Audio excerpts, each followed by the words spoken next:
Hello दोस्तों, मैं हूं जगदीश जोशी। आज के इस वीडियो में हम लोग सर्वो ड्राइव के बारे में जानने वाले हैं कि सर्वो ड्राइव किस तरीके से काम करता है। सर्वो ड्राइव, सर्वो मोटर और इनकोडर तीनों मिल करके कैसे हाई एक्यूरेसी या हाई प्रिसिजन जहाँ पे हमको चाहिए होता है, जहाँ पे हाई एक्यूरेसी चाहिए होती है, वहाँ पे सर्वो मोटर को ही क्यों यूज़ किया जाता है वो आपको समझ में आएगा। अगर आप लोगों को भी नहीं समझ में आता है सर्वो ड्राइव का कॉन्सेप्ट, तो आज का ये वीडियो आप लोग आखिरी तक देखो, आपको अच्छे से चीज़ें सारी समझ में आएंगी। तो सबसे पहले हम लोग डिस्कस करते हैं क्लोज लूप कंट्रोल सिस्टम, क्योंकि servo drive close loop control system पे काम करता है। दो तरीके के हमारे पास कंट्रोल सिस्टम होते हैं। एक होता है ओपन लूप कंट्रोल सिस्टम और एक होता है क्लोज लूप कंट्रोल सिस्टम। तो servo drive close loop control system पे काम करता है। ओपन लूप कंट्रोल सिस्टम होता है जो विदाउट फीडबैक हो, जिसका मतलब जिसमें कोई भी फीडबैक नहीं आ रहा है, उसको हम लोग ओपन लूप कंट्रोल सिस्टम बोलते हैं। जैसे कि सीलिंग फैन।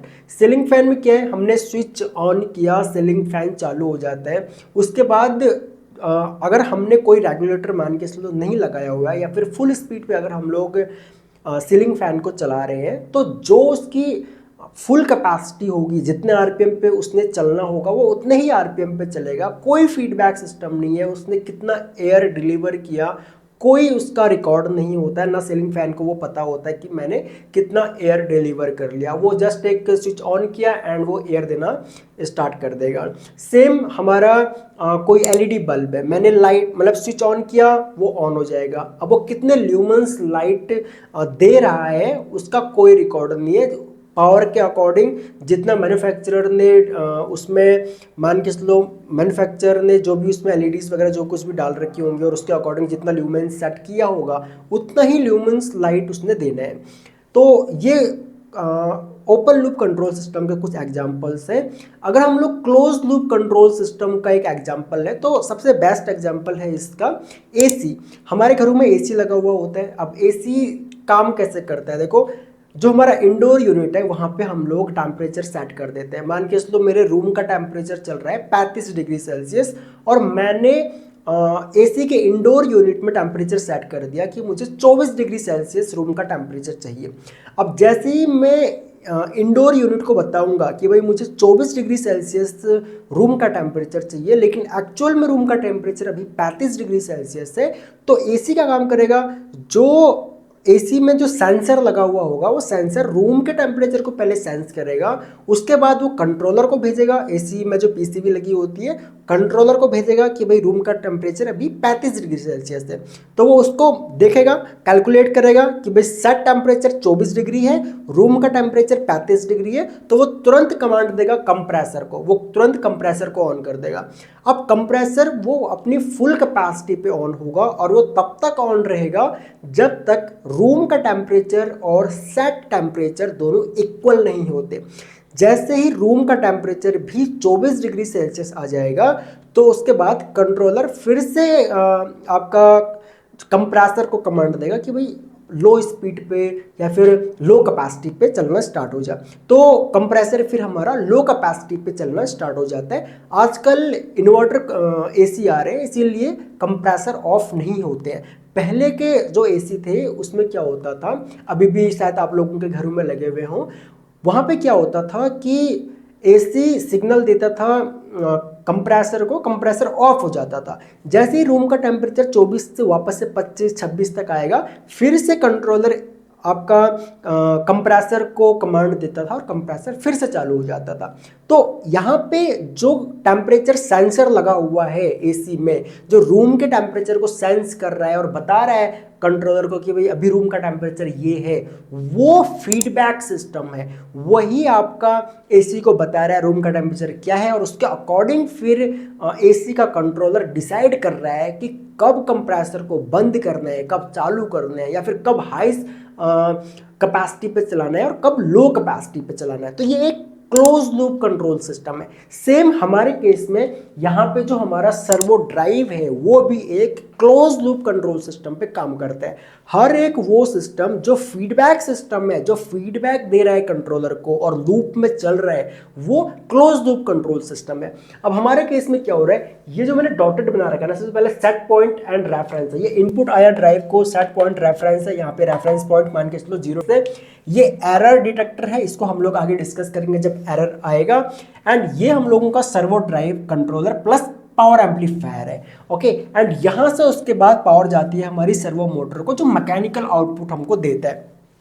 तो यहां तक का जो सिस्टम है हम लोगों का, ये एक सर्वो ड्राइव है जो कि हमारी मोटर को पावर देने का काम करती है। और इसी को ही इसी सर्वो ड्राइव में ही हमारे इनकोडर के होंडा कनेक्टर भी लगा हुआ होता है, और जो हमारे अदर पीएलसी से जो इनपुट्स इसको आ रहे हैं वो भी यहाँ पे लगे हुए होते हैं। और सर्वो मोटर से जो आपका फैन है या फिर जो आपका टेम्परेचर से रिलेटेड कि भाई मोटर का टेम्परेचर कितना है, वो सब चीज़ें भी ड्राइव को दी जाती है।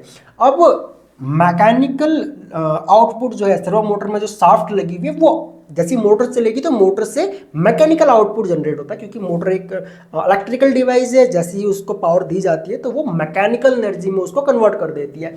तो अब होगा क्या, यहाँ पे मोटर की शाफ्ट से इनकोडर लगा हुआ होता है। अब ये इनकोडर जो है वो मोटर के शाफ्ट से लगा हुआ होता है, और यहाँ से उसके बाद ये कनेक्ट होता है आपकी ड्राइव में। अब ये ड्राइव में होंडा कनेक्टर की हेल्प से कनेक्ट होता है। होंडा कनेक्टर अगर आपको नहीं पता है क्या होता है, तो होंडा कनेक्टर का मैं इमेज यहाँ पे लगा दूंगा, आप लोग इसको देख करके समझ सकते हो। एंड यहाँ पे फिर ये सिग्नल देता है एरर डिटेक्टर को। वैसे तो ये ड्राइव को ही सिग्नल देता है, यहाँ पे हम लोग इसको बोलते हैं ये एरर डिटेक्टर है, जो बताता है कि भाई अभी मोटर का कितना आरपीएम चल रहा है। अब देखो, मान के चलो कि सेट पॉइंट, मान के चलो मैंने अपने ड्राइव को पीएलसी की हेल्प से, एचएमआई की हेल्प से मैंने ड्राइव को एक कमांड दी कि भाई मैं चाहता हूं मेरा जो सर्वो मोटर है वो 1500 आरपीएम पे चले। ठीक है, 1500 आरपीएम पे चले, मैंने इसको बता दिया। अब ये क्या काम करेगा, ये पूरा का पूरा सिस्टम क्या काम करेगा, ये मोटर को चालू कर देगा। मोटर को चालू करते ही जैसे ही 1500 आरपीएम मोटर लेगी, जैसे ही 1500 आरपीएम पे पहुंचेगी, क्योंकि ये जैसे ही मोटर चला, मोटर के चलते, क्योंकि मोटर के शाफ्ट से इनकोडर कनेक्ट है, तो मोटर का शाफ्ट रोटेट होगा, तुरंत इनकोडर भी रोटेट होगा, और इनकोडर तुरंत फीडबैक देना स्टार्ट कर देगा ड्राइव को। ठीक है, तो जैसे ही 1500 आरपीएम होगा तो ये 1500 आरपीएम पे इसको मेंटेन करके रखेगा। अब हम लोग मान के चलते हैं कि इनपुट दिया, इनपुट देने के बाद सर्वो मोटर हमारा स्टार्ट हो गया। अब हम मान के चलते हैं कि मोटर हमारा 1500 आरपीएम पे नहीं, मोटर हमारी चल गई 1550 आरपीएम पे। ठीक है, मोटर हमारी 1550 आरपीएम पे चल रही है। अब इनकोडर क्या काम करेगा, इनकोडर तुरंत ड्राइव को बताएगा कि भाई हमारा जो मोटर है, मोटर तो हमारी 1550 आरपीएम पे चल रही है, मोटर हमारी 1550 आरपीएम पे चल रही है, लेकिन सेट आरपीएम कितना है, सेट आरपीएम है 1500। अब ये क्या काम करेगा, एरर डिटेक्टर ये कैलकुलेट करेगा, ये कैलकुलेशन करेगा और तुरंत बताएगा 50 आरपीएम का एरर है। ठीक है, तुरंत ये कंट्रोलर को बता देगा कि भाई 50 आरपीएम का एरर चल रहा है अभी। तो तुरंत कंट्रोलर क्या काम करेगा, आपके सर्वो मोटर की स्पीड को ये कंट्रोल कर लेगा, ये तुरंत उसको 1500 आरपीएम पे लेके आएगा।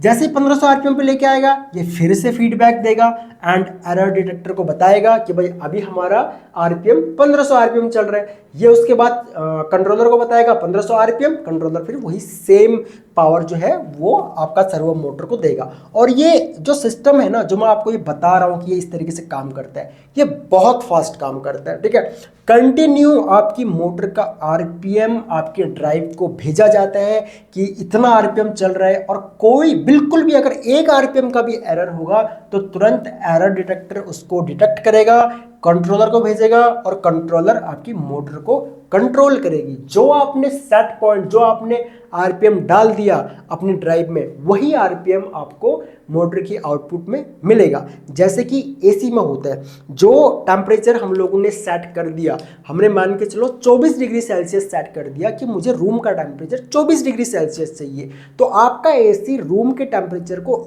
24 डिग्री सेल्सियस पे ही सेट करके रखता है। वो वहीं पर टेम्परेचर को वहीं पर होल्ड करके रखता है। 24 से वो उसको 22-23 भी नहीं करेगा, और 24 से वो उसको 25-26 भी नहीं होने देगा। ठीक है, सेम यहाँ पर है। आपका इनकोडर मोटर की आउटपुट को चेक करेगा, मोटर की आउटपुट को मेजर करेगा, मेजर करने के बाद फिर वो तुरंत आपके ड्राइव को बताता रहेगा, कंटिन्यूसली बताता रहेगा कि अभी मोटर का आरपीएम कितना है, और एरर डिटेक्टर उसको कैलकुलेट करता रहेगा हमारे सेट पॉइंट से, जो हमने सेट किया हुआ है आरपीएम उससे उसको कैलकुलेट करता रहेगा और वो कंट्रोलर को भेजता रहता है, और ये प्रोसेस चलता रहता है। ठीक है, तो इस तरीके से हमारा सर्वो ड्राइव काम करता है। इनकोडर मोटर के शाफ्ट पे लगा हुआ होता है, एंड ये पूरा का पूरा प्रोसेस जो है, या फिर ये जो सेट पॉइंट ड्राइव है या एरर डिटेक्टर है, सर्वो ड्राइव है, ये हमारा सर्वो ड्राइव है। ठीक है, तो आई होप कि समझ में आया होगा आप लोगों को कि सर्वो ड्राइव किस तरीके से काम करता है। ओपन लूप कंट्रोल सिस्टम या फिर क्लोज लूप कंट्रोल सिस्टम क्या होता है। क्लोज लूप कंट्रोल सिस्टम काफ़ी इंपॉर्टेंट है और ये हर जगह यूज होता है, बड़ी से बड़ी शिप हो या एरोप्लेन हो या फिर हमारी इंडस्ट्रीज में आपका सर्वो मोटर हो, जितनी भी जहाँ पे आपको हाई एक्यूरेसी चाहिए ना, जहाँ पे आपको प्रिसीजन के साथ में कोई भी काम करना है, हाई एक्यूरेसी के साथ में काम करना है, ठीक है, वहाँ पे आपका close loop control system use होना ही होना है। तो अभी आपका काम क्या है, आपने कमेंट सेक्शन में आना है और आप लोगों ने कम से कम 2 क्लोज लूप कंट्रोल सिस्टम के एग्जांपल लेने हैं। मैंने 2 आपको दे दिए, एक तो एसी और एक हमारा सर्वो ड्राइव। ठीक है, सर्वो ड्राइव, मोटर, इनकोडर, ये सारा मिल करके हमारा क्लोज लूप कंट्रोल सिस्टम बनाते हैं। सेम एसी है हमारा, ये भी क्लोज लूप कंट्रोल सिस्टम बनाता है। अब आप लोगों ने 2 क्लोज लूप कंट्रोल सिस्टम के एग्जांपल कमेंट सेक्शन में बताने हैं। देखते हैं कितने लोग इसका सही आंसर करते हैं या फिर कितने लोग समझ गए हैं कि क्लोज लूप कंट्रोल सिस्टम क्या होता है। तो आप लोग कमेंट सेक्शन में आइए, वहाँ पे हम लोग डिस्कस करते हैं। बाकी अगर आप लोगों का इस टॉपिक से रिलेटेड कोई भी डाउट हो, आप लोग वो भी कमेंट सेक्शन में हमसे पूछ सकते हो। हम लोग कोशिश करेंगे आने वाले वीडियोस में जो भी आपके डाउट्स हो उनको हम लोग सॉल्व करें। सो इस वीडियो लेक्चर में इतना ही। Thanks for watching. मिलते हैं अपने नेक्स्ट वीडियो लेक्चर में।